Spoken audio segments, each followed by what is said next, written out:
നവകേരള യാത്രയ്ക്കിടെ ആലപ്പുഴയിൽ വെച്ച് യൂത്ത് കോൺഗ്രസ് പ്രവർത്തകരെ മുൻ മുഖ്യമന്ത്രി പിണറായി വിജയന്റെ ഗൺമാൻമാർ ക്രൂരമായി മർദ്ദിച്ച കേസ് പുനരന്വേഷിക്കാൻ പ്രത്യേക അന്വേഷണ സംഘത്തെ നിയോഗിച്ചുകൊണ്ടുള്ള പുതിയ സർക്കാരിന്റെ നീക്കം കേരള പോലീസ് സേനയുടെ ഘടനയിൽ വലിയൊരു ചരിത്രപരമായ മാറ്റത്തിന്റെ വ്യക്തമായ തെളിവായി മാറുന്നു. മുൻ സർക്കാരിന്റെ ഭരണകാലത്ത് കടുത്ത രാഷ്ട്രീയ സമ്മർദ്ദങ്ങൾക്കും യജമാന പ്രീതിക്കും വഴങ്ങി നിയമം അട്ടിമറിച്ചവർക്ക് ഇനി രക്ഷയുണ്ടാകില്ലെന്ന ശക്തമായ സന്ദേശമാണ് ആഭ്യന്തര വകുപ്പ് നൽകുന്നത്.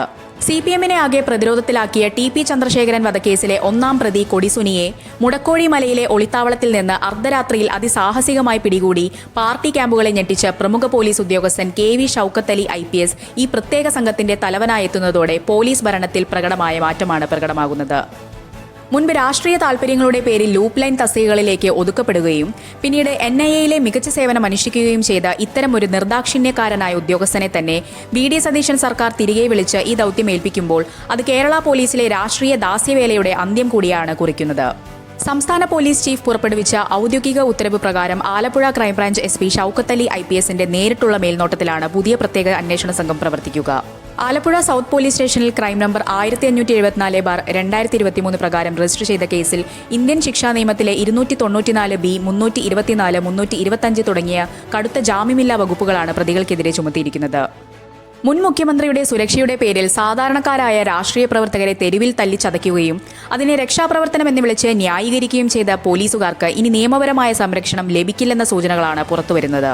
രാഷ്ട്രീയ ഭീഷണികൾക്കോ സ്വാധീനങ്ങൾക്കോ വഴങ്ങാത്ത ഷൌക്കത്ത് അലിയെ പോലൊരു ഉദ്യോഗസ്ഥൻ ഫയലുകൾ കൈക്കലാക്കുന്നതോടെ പ്രതികളായ പിണറായി വിജയന്റെ മുൻ ഗൺമാൻമാർ അനിൽകുമാറും സന്ദീപും അഴിക്കുള്ളിലാകാനുള്ള സാധ്യതയാണ് വർദ്ധിക്കുന്നത്. കേസിന്റെ അടിയന്തര പ്രാധാന്യം കണക്കിലെടുത്ത് അതീവ വേഗതയിലുള്ള നീക്കങ്ങൾക്കാണ് ആഭ്യന്തര മന്ത്രാലയം നിർദ്ദേശം നൽകിയിരിക്കുന്നത്. ഓരോ 15 ദിവസം കൂടുമ്പോഴും അന്വേഷണത്തിന്റെ കൃത്യമായ പുരോഗതി റിപ്പോർട്ട് സംഘത്തലവനായ ഷൌക്കത്ത് അലി IPS നേരിട്ട് DGPക്ക് സമർപ്പിക്കണം. വെറും 15 ദിവസത്തിനകം സംഭവത്തിന്റെ യഥാർത്ഥ വസ്തുതകളും ഒളിപ്പിച്ചുവെച്ച ഡിജിറ്റൽ തെളിവുകളും പുറത്തെടുത്ത് സത്യം തെളിയിക്കാനുള്ള കടുത്ത ദൗത്യമാണ് ഈ സംഘത്തിന് മുന്നിലുള്ളത്. മുൻ ഭരണകാലത്ത് മാധ്യമങ്ങളിൽ അക്രമത്തിന്റെ ദൃശ്യങ്ങൾ വ്യക്തമായി ഉണ്ടായിരുന്നിട്ടും ബോധപൂർവം മർദ്ദന ദൃശ്യങ്ങൾ ഇല്ലാത്ത ചിത്രങ്ങൾ മാത്രം ഹാജരാക്കി പ്രതികൾക്ക് അനുകൂലമായി കോടതിയിൽ വ്യാജ റിപ്പോർട്ട് നൽകിയ ജില്ലാ ക്രൈംബ്രാഞ്ചിലെ ഉയർന്ന ഉദ്യോഗസ്ഥരെയും ഈ പുതിയ സംഘം പ്രതികൂട്ടിലാക്കും. അന്ന് കേസ് അട്ടിമറിക്കാൻ കൂട്ടുനിന്ന അന്വേഷണ ഉദ്യോഗസ്ഥരും വരും ദിവസങ്ങളിൽ കടുത്ത വകുപ്പുതല നടപടികളും സസ്പെൻഷനും നേരിടേണ്ടി വരുമെന്നുറപ്പാണ്. കാലം മാറിമറിഞ്ഞപ്പോൾ അന്ന് മുഖ്യമന്ത്രിയുടെ ഗൺമാൻമാരുടെ ക്രൂരമായ മർദ്ദനമേറ്റ് ചോരയൊലിപ്പിച്ചു നിന്ന യൂത്ത് കോൺഗ്രസ് നേതാവ് AD തോമസ് ഇത്തവണത്തെ നിയമസഭാ തിരഞ്ഞെടുപ്പിൽ ആലപ്പുഴയിൽ നിന്ന് വൻ ഭൂരിപക്ഷത്തോടെ ജനപ്രതിനിധിയായി നിയമസഭയിലെത്തിക്കഴിഞ്ഞു.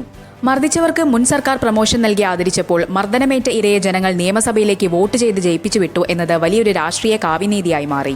സ്വന്തം സഹപ്രവർത്തകനെ തെരുവിൽ തല്ലിച്ചതച്ച പോലീസുകാരെ നിയമത്തിന് മുന്നിൽ കൊണ്ടുവരേണ്ടത് പുതിയ ഭരണപക്ഷത്തിന് ഒരു അഭിമാന പ്രശ്നം കൂടിയാണ്. ഉദ്യോഗസ്ഥരിലെ രാഷ്ട്രീയ വിധേയത്വം അവസാനിപ്പിക്കാനും സാധാരണക്കാർക്ക് നിയമവ്യവസ്ഥയിലുള്ള വിശ്വാസം വീണ്ടെടുക്കാനും ഇത്തരം കർശനമായ നടപടികൾ അനിവാര്യമാണെന്നാണ് UDF മുന്നണിയുടെ വിലയിരുത്തൽ. അധികാരത്തിന്റെ മറവിൽ എന്തും ചെയ്യാമെന്ന് കരുതിയ നിയമപാലകർ തന്നെ ഇനി അഴികൾ എണ്ണേണ്ടി വരുമെന്ന സൂചനകളാണ് ഇനി പുതിയ ഉത്തരവിലൂടെ വ്യക്തമാകുന്നത്.